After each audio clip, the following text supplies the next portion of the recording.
Matthew 26. When Jesus had finished saying all these things, he said to his disciples, "As you know, the Passover is 2 days away, and the Son of Man will be handed over to be crucified." Then the chief priests and the elders of the people assembled in the palace of the high priest, whose name was Caiaphas, and they plotted to arrest Jesus in some sly way and kill him. But not during the feast, they said, or there may be a riot among the people. While Jesus was in Bethany, in the home of a man known as Simon the leper, a woman came to him with an alabaster jar of very expensive perfume, which she poured on his head as he was reclining at the table. When the disciples saw this, they were indignant. "Why this waste?" they asked. "Whoa! This perfume could have been sold at a high price and the money given to the poor." Aware of this, Jesus said to them, "Why are you bothering this woman? She has done a beautiful thing to me. The poor you will always have with you, but you will not always have me. When she poured this perfume on my body, she did it to prepare me for burial. I tell you the truth, wherever this gospel is preached throughout the world, what she has done will also be told in memory of her." Then one of the 12, the one called Judas Iscariot, went to the chief priests and asked, "What are you willing to give me if I hand him over to you?" So they counted out for him 30 silver coins. From then on, Judas watched for an opportunity to hand him over.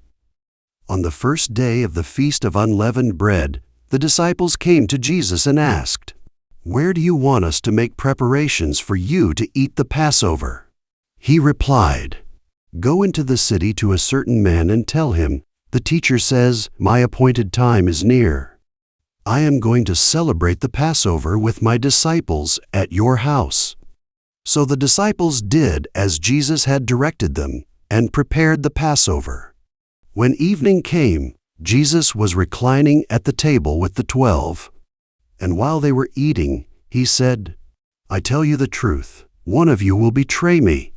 They were very sad and began to say to him one after the other, "Surely not I, Lord." Jesus replied, "The one who has dipped his hand into the bowl with me will betray me. The Son of Man will go just as it is written about him. But woe to that man who betrays the Son of Man. It would be better for him if he had not been born." Then Judas, the one who would betray him, said, "Surely not I, Rabbi." Jesus answered, "Yes, it is you." While they were eating, Jesus took bread, gave thanks, and broke it, and gave it to his disciples, saying, "Take and eat, this is my body." Then he took the cup, gave thanks, and offered it to them, saying, "Drink from it, all of you. This is my blood of the covenant, which is poured out for many for the forgiveness of sins. I tell you, I will not drink of this fruit of the vine from now on, until that day when I drink it anew with you in my Father's kingdom." When they had sung a hymn, they went out to the Mount of Olives. Then Jesus told them, "This very night you will all fall away on account of me, for it is written, 'I will strike the shepherd, and the sheep of the flock will be scattered.' But after I have risen, I will go ahead of you into Galilee." Peter replied, "Even if all fall away on account of you, I never will." "I tell you the truth," Jesus answered, "this very night, before the rooster crows, you will disown me 3 times." But Peter declared, "Even if I have to die with you, I will never disown you." And all the other disciples said the same. Then Jesus went with his disciples to a place called Gethsemane, and he said to them, "Sit here while I go over there and pray." He took Peter and the 2 sons of Zebedee along with him, and he began to be sorrowful and troubled. Then he said to them, "My soul is overwhelmed with sorrow to the point of death. Stay here and keep watch with me." Going a little farther, he fell with his face to the ground and prayed, "My Father, "If it is possible, may this cup be taken from me. Yet not as I will, but as you will." Then he returned to his disciples and found them sleeping. "Could you men not keep watch with me for 1 hour?" he asked Peter. "Watch and pray, so that you will not fall into temptation. The spirit is willing, but the body is weak." He went away a second time and prayed, "My Father, if it is not possible for this cup to be taken away unless I drink it, may your will be done." When he came back, he again found them sleeping, because their eyes were heavy. So he left them and went away once more and prayed the third time, saying the same thing. Then he returned to the disciples and said to them, "Are you still sleeping and resting? Look, the hour is near, and the Son of Man is betrayed into the hands of sinners. Rise, let us go. Here comes my betrayer." While he was still speaking, Judas, one of the 12, arrived. With him was a large crowd armed with swords and clubs, sent from the chief priests and the elders of the people. Now the betrayer had arranged a signal with them. "The one I kiss is the man. Arrest him." Going at once to Jesus, Judas said, "Greetings, Rabbi," and kissed him. Jesus replied, "Friend, do what you came for." Then the men stepped forward, seized Jesus, and arrested him. With that, one of Jesus' companions reached for his sword, drew it out, and struck the servant of the high priest, cutting off his ear. "Put your sword back in its place," Jesus said to him, "for all who draw the sword will die by the sword. Do you think I cannot call on my Father, and he will at once put at my disposal more than 12 legions of angels?